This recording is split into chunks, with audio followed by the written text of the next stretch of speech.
Kung ayaw mong iwanan ka ng jowa mo or ng asawa mo, gumawa ka nito.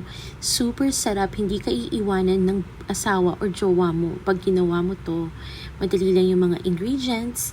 All you need is pineapple tidbits, bell pepper, cheese, beaten eggs, cooked ham, and spring roll or lumpia wrapper. So, ilagay mo lang yung mga ingredients, isang slice sa lumpia wrapper at balutin mo ng ganyan. Napakadali lang magbalot yan. Kung hindi mo alam magbalot ng lumpia, talagang iiwan ka ng jowa or asawa mo. So, madali lang. I-wrap mo lang ganyan ng parang envelope, diba? I-sealed mo ng maigi. I put 2 or 3 slices ng tidbits or pineapple tidbits para mas masarap, mas matamis. So, yan. Marami kang magagawa sa isang pack ng lumpia wrapper. Pwede mong itabi yung iba dyan sa freezer for later cooking. Madali lang, ipiprito mo lang yan hanggang maging crispy yung lumpia wrapper.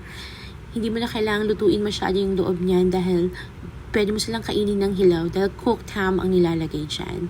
Just make sure na ma-melt yung cheese and crispy yung lumpia mo. You can use mozzarella cheese kung social ka, mas masarap yun, diba? Pero ako, I used cheddar cheese lang. Yan, ang sarap. Gawin mo na para hindi ka iwan ng jowa or asawa mo.